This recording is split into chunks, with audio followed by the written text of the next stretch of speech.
A Sunday Guardian report recently revealed that the plan to remove Sheikh Hasina as the Prime Minister of Bangladesh was set in motion as early as 2019. Hasina has alleged that the same was done on the behest of American government-funded organizations, which were earlier involved in regime change operations in Mongolia 1996, Haiti 2001, and Uganda 2021. The American government-funded organization behind these operations is believed to be International Republican Institute, or IRI. The IRI was implementing broader objectives of the National Endowment for Democracy, that is NED, and the United States Agency for International Development, that is USAID, where one of the aims was to counter India's so-called interference in Bangladesh. The NED provides grants to IRI, amongst other institutes, to strengthen democratic institutions and processes.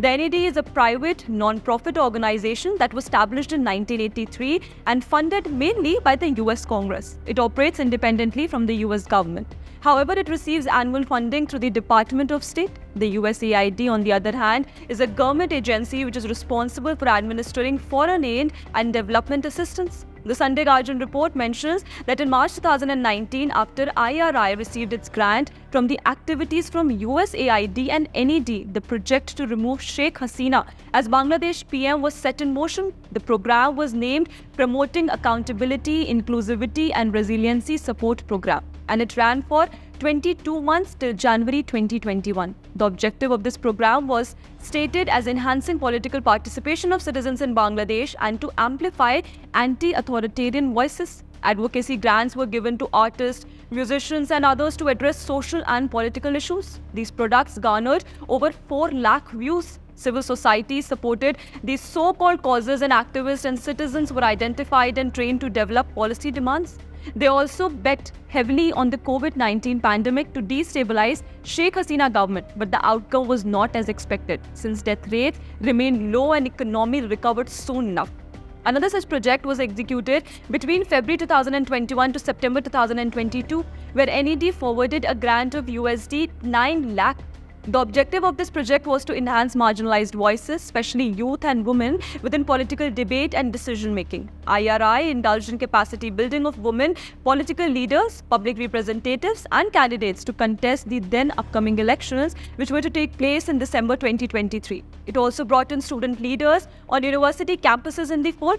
Further, the report says, blamed India for Awami League's alleged corruption. It stated that Sheikh Hasina would take India's support in the re-election. Further roundtable discussions were held with student leaders to discuss alleged corruption by the Awami League. Senior US officials overseeing the regime change operation in Dhaka were named in the report. They are Chris Murphy, SFRC, who sits on South Asia Subcommittee, Sumona Guha, South Asia Director, National Security Council, Donald Lu, Incoming Assistant Secretary for SCA, US State Department, Sarah Morgan, Incoming Assistant Secretary for DRL, State Department, and Francisco Bencosme, Senior Advisor at EAP, State Department, covered Bangladesh while at Amnesty International. The pamphlet deep dived into these individuals, and here is what we found about them.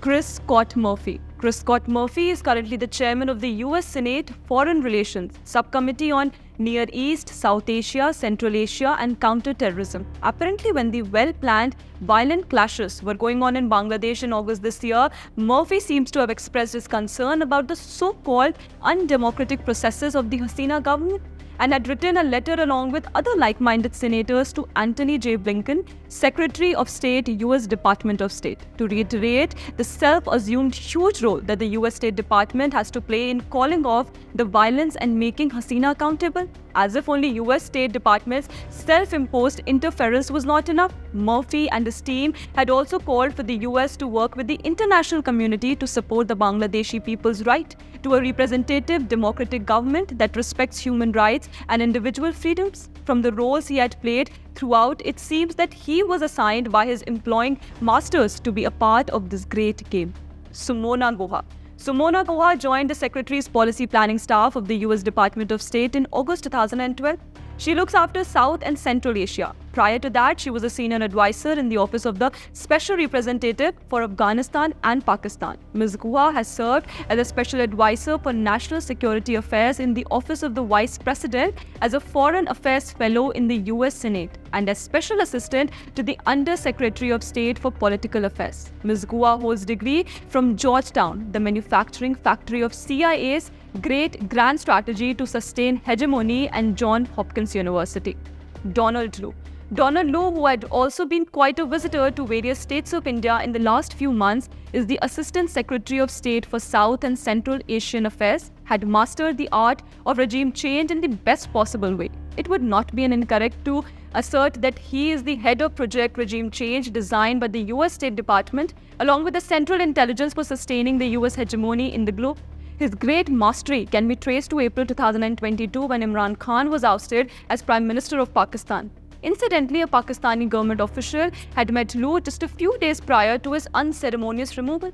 Imran Khan had actually openly named Lu as one of the minds who had led the US regime change operations in Pakistan. He had also been quite instrumental in the Albania regime change too in 2016. Interestingly, Lu had been the US ambassador to Albania from 2013 to 2018.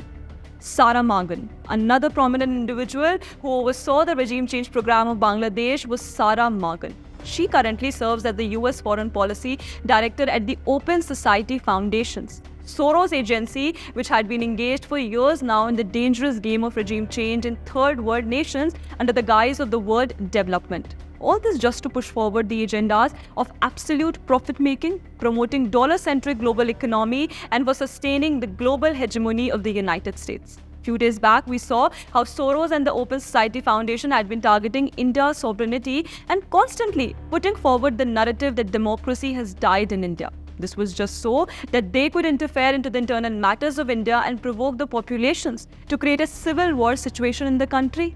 And this would create a space for the global left lobby, headed by Soros along with backing of the Weberian capitalists such as the CIA, to successfully execute a regime change program in the country. But fortunately, they failed. Coming back to Magan, she had also earlier served as Washington Director and before that, Deputy Washington Director for Human Rights Watch. If followed closely, it can be said that Magan has given many statements about Bangladesh and the ongoing Rohingya crisis in the region. Most of her statements stood to hold accountable the then-serving Awami League government and India's central government. Francisco Bencosme. Francisco Bencosme is a senior advisor for the East Asian and Pacific Affairs Bureau at the Department of State. Prior to joining the Department of State, he was a senior policy advisor at the Open Society Foundations covering Asia and Latin America. During his time at Amnesty International US, Francisco led the US Human Rights Policy and Advocacy Program towards the Asia-Pacific. Francisco has testified before Congress and has provided media commentary on multiple outlets, including the New York Times, Washington Post, and the Wall Street Journal. Interestingly, in 2018, Francisco was named one of the Hill's top 2018 lobbyists for their campaign on Myanmar Rohingya issues. Before the recent crisis in Bangladesh, Prime Minister Sheikh Hasina highlighted a certain white gentleman advocating for a Christian nation in parts of Myanmar, including the Rakhine state, which was historically home to the Rohingya people. This situation ties into the global acceptance of Rohingyas, who could potentially serve as allies for the US in its strategic interest within the Indian subcontinent, particularly concerning areas from Myanmar to St. Martin's Island in Bangladesh and parts of northeast India. Notably, the Indian subcontinent remains the only continent without a predominantly Christian nation, suggesting that this proposal may have deeper implications and the American deep state, intertwined with certain global factions such as Soros OSF, is promoting regime change in India while simultaneously supporting the BNP in Bangladesh, which has been linked to anti-India sentiments fueled by the ISI.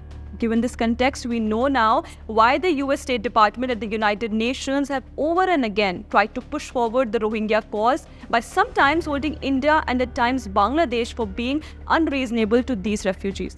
Following Sheikh Hasina's exit as Prime Minister of Bangladesh, the Hindus living there, which formed the primary minority in the Islamic nation, came under severe attack. Even now, while the media has stopped showing the atrocities and moved on to the next news cycle, the Hindus in Bangladesh, which was once part of undivided India, continue to face persecution because of their faith. Amid this, the US has planted Muhammad Yunus, a Magsaysay awardee, as the caretaker Prime Minister of the interim government till next democratic elections take place in the turbulent country. It seems India, that is on a fast track to become the world's third largest economy, has threatened the big players so much that they want India to be forever occupied protecting its borders from hostile as well as politically unstable neighbors so that the regime change operations in India can become easier.